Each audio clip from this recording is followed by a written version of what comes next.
किसी ने बड़ी कमाल की बात कही है कि आज के इस समय में लोग काफी अकेला हो गया है। अपने ही घर में लोग अपनों से दूर हैं। नमस्ते दोस्तों, आज की इस कहानी में मैं बात करूंगा एक अमीर आदमी की, जिसका गांव में काफी अच्छा खासा जमीन है, एक बड़ी सी घर है। लेकिन इन सब से दूर वो शहर में रहता है 2 BHK के फ्लैट में, जो अपने परिवार के साथ, उसके परिवार में उसके 2 बेटे और एक वाइफ है। और इन सब के साथ बच्चों को पढ़ाया लिखाता है और वो बच्चे उनके जॉब करने लगते हैं। और यह क्रम चलता रहता है उसके घर में। कुछ समय के बाद अब उनके दोनों भाइयों के बीच में आपसी मतभेद होने लग जाता है प्रॉपर्टी को लेके। और यह मतभेद इतना बढ़ने लगता है कि एक दिन दोनों मरने मारने को उतारू हो जाते हैं। यह सब कहानी घर के ड्राइंग रूम में चल रहा होता है और पास में ही सोफा पे बैठे उसके बुजुर्ग पिताजी देख रहे होते हैं। फिर कुछ देर बाद वो अचानक जोर जोर से हंसने लगते हैं। अब यह देख के दोनों बेटों को लगता है कि ये क्या हुआ, हम दोनों आपस में लड़ रहे हैं और पिताजी हंस रहे हैं। फिर एक ने पूछा, पापा आप हंस क्यों रहे हैं? यहाँ हम दोनों एक दूसरे को मारने मरने को उतारू हैं और आप हंस रहे हैं। फिर कुछ देर के बाद वो बोला कि हाँ, तुम दोनों की लड़ाई देख के मुझे कुछ याद आ गई। तुम दोनों एक छोटे से इस प्रॉपर्टी के लिए इतने लड़ रहे हो, जबकि हमारे पास तो खजाना है, इससे कहीं बड़ी प्रॉपर्टी है। अब वो पूछता है कि कहाँ, ऐसा क्या है पिताजी, दिखाइए बताइए। बोलते कि ठीक है, तुम दोनों अगर शांत रहो तो मैं बताता हूँ। बोला ठीक है। बोले कि मेरा गांव में इससे कहीं ज्यादा जमीन है और वो वहां घर भी है। तो तुम दोनों अगर अपने ऑफिस से छुट्टी ले लो तो मैं चल के तुम्हें वहां दिखा सकता हूँ। तो उसने कहा ठीक है, हम लोग चलेंगे, कल ही चलते हैं। अब उन दोनों के चेहरे पे खुशी आ गई, क्योंकि अभी तो वो छोटी प्रॉपर्टी के लिए लड़ रहे थे। अब उसे लगा कि अब ये तो मुझे ज्यादा बड़ा खजाना मिलेगा, वहां अच्छी खासी प्रॉपर्टी होगी। तो फिर उसने कहा कि 4 से 5 दिन की छुट्टी ले लो, और दोनों बेटों ने अपने ऑफिस से कॉल करके 4 से 5 दिन का छुट्टी ले लिया। और अगले सुबह की बस के लिए वो दोनों तैयार हो गए। बाहर गए, बस स्टैंड पे गए, बस आई और बस में वो दोनों चढ़ गए।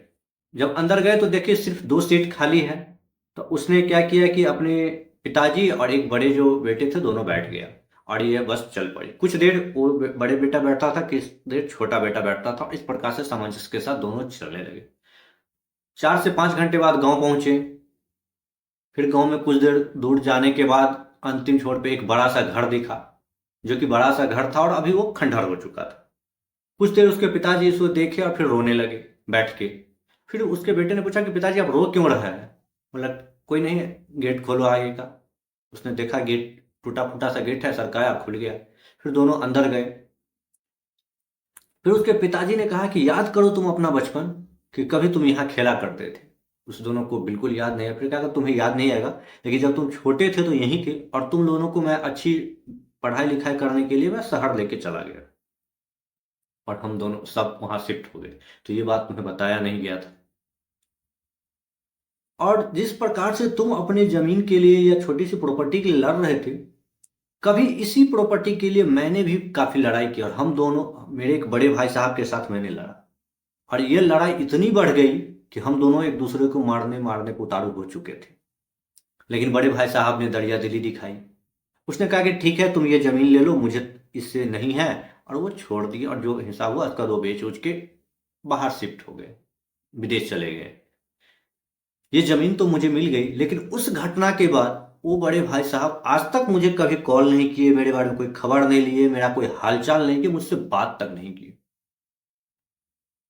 और इस बात का मुझे आज दुखी है। मैं वो लड़के, इनसे जमीन तो मैंने ले लिया, लेकिन वो रिश्ता मैंने खो दिया, वो जो अपनापन था मैंने खो दिया। और आज मैं तुम दोनों को देख के फिर यही लगा कि तुम दोनों भी यही करने जा रहे हो। जिस प्रकार से मान लो कि बस में तुम आए हो, 2 सीट थी, क्या वो बस की सीट परमानेंट हमारे लिए हो जाता है? उसके लड़का ने कहा कि नहीं, बस की सीट परमानेंट कैसे हमारे लिए हो सकता है? मैं जब तक हूं तब तक वो है, इसके बाद वो किसी और को होगा। तो क्या उस सीट के लिए तुम किसी से लड़ सकते हो, उससे लड़ के वापस ले सकते हो? बोले नहीं, ये नहीं हो सकता। तो फिर जब तुम वो नहीं कर सकते हो, तो फिर अपने घर में अपनी जगह के लिए, जमीन के लिए अपने भाई से लड़ रहे हो। वहां से वो तो तुम ले लोगे, लेकिन वहां से तुम जो अपनापन है वो खो दोगे। और बिल्कुल इसी प्रकार से, जिस प्रकार से तुमने बस के अंदर तालमेल बिठा के रखा, और अगर इसे अपने जीवन में तालमेल बिठा लिया तो सब कुछ सौहार्दपूर्ण चलने लगेगा।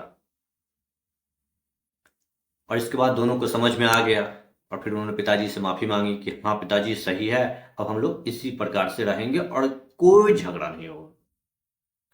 तो कहानी से हमें क्या सीख मिलती है दोस्तों? कि भौतिक दुनिया के पीछे हम लोग इतने भाग रहे हैं कि इससे इमोशनल वर्ल्ड खत्म होती जा रही है। यानी कि हमारे अंदर जो इमोशन है वो खत्म होती जा रही है। अगर आप देखिए सर, गांव में छोटी सी जमीन की टुकड़ी के लिए किस प्रकार से मारकाट होता है कि एक भाई दूसरे भाई को कत्ल कर देता है। एक भाई मर गया, दूसरा भाई जेल में चला जाता है और वो जमीन, वो घर वहीं रह जाती। देखिए, वो जीवन चला जाता है। सर, ये जमीन, ये जीवन दोनों अलग है। आपका जीवन चला जा सकता है लेकिन जमीन यहीं रहेगा।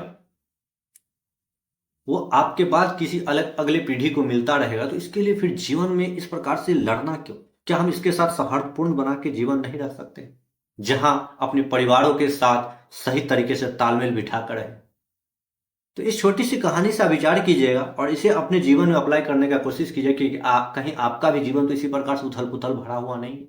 एक समय के बाद सर आप दुनिया से चले जाएंगे, लेकिन उस समय के दौरान अगर आपके पास कोई अपनापन नहीं है, आपके पास रिश्ता नहीं है, तो फिर वो जीवन आपके लिए बेकार सा हो जाएगा। तो अगर यह कहानी आपको पसंद आया तो आप इस वीडियो को लाइक करना और इस चैनल को सब्सक्राइब कर लेना, क्योंकि मैं ऐसा ही वीडियो आपके लिए बना के लाता रहूंगा। मिलते हैं फिर दोस्तों किसी नए वीडियो के साथ।